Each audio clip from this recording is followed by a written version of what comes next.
So when I came over to your home that Tuesday evening, and you had so graciously invited me to see and participate in the home funeral that you and Paul had created for Dino, obviously I felt like I knew what I was walking into. And the real beauty of it was I had no idea what I was walking into, because it was my first time to be the guest. I wasn't the one doing it. I wasn't the one orchestrating it and helping and putting it together. I was just simply this invited guest who got to come in and participate in this event. And of course I knew how important Dino was to the both of you. And so the atmosphere that was in the room was so filled with love. I mean, this house had been filled with love for 2 days. Mm-hmm. Everyone who came here to pay respects, everyone who came here to support you, came here with open hearts, full of love. And I got to just step into that. And it was powerful to be invited into that. But then, of course, you take me into the room where Dino is lying in honor, and I was pretty well blown away.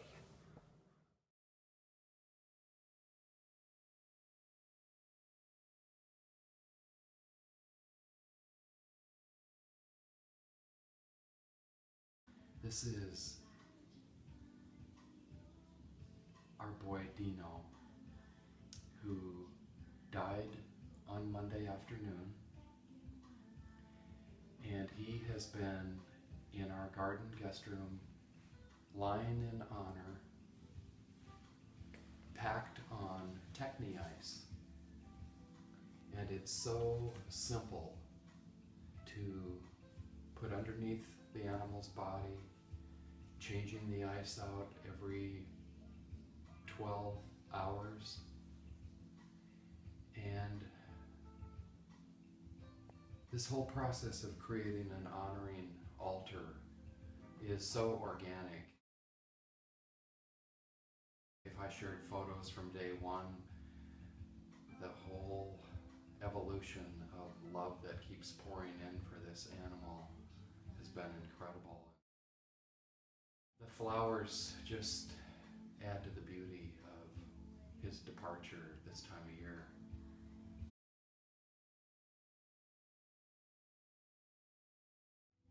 Tomorrow morning we will pack Dino up in the SUV and drive him to White Eagle in Goldendale, Washington, which is a cemetery for humans who are interested in green burial.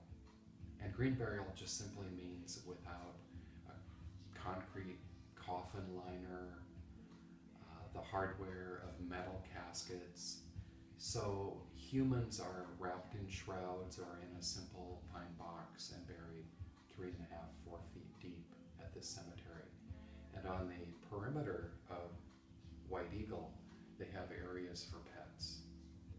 And Paul and I were out there in November looking really specifically on what green burial looks like.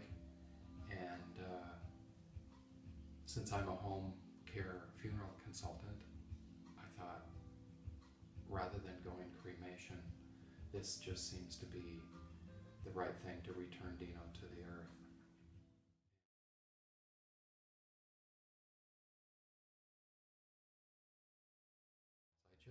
I can't stress enough how this has been just so healing for us to not give him up to the vet when they came to the house and we made the decision to put him down. It just breaks my heart thinking that I would have had to have said goodbye to him at 4 o'clock on Monday afternoon. this whole process has been so lovely to have friends and family pop by and continue to love and admire Dino, and to give Paul and I the support that we also need. And grieving in our culture is just such an isolated event in this Western modern world, where it's easier just to pay for somebody to take care of it, when really traditional funerals are what our ancestors did long before corporate funeral homes took over and really kept our hearts out of it. And so this whole process with humans and animals doing home funerals, for us, hands down, it just is such a different experience. So thank you, and what a blessing it has been to have little Dino in our life for just shy of 13 years. So thank you so much, Deanie. I love you. I love you. I love you.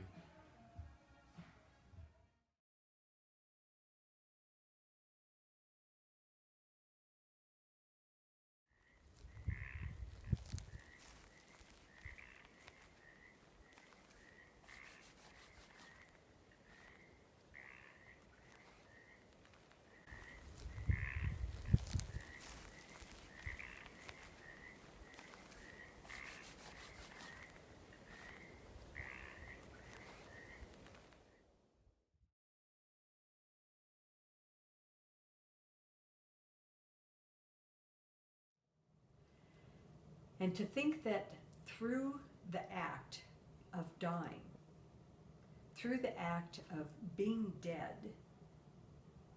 you can impart to those of us who are living so much love. Because this was a complete circle that was going on between all of us.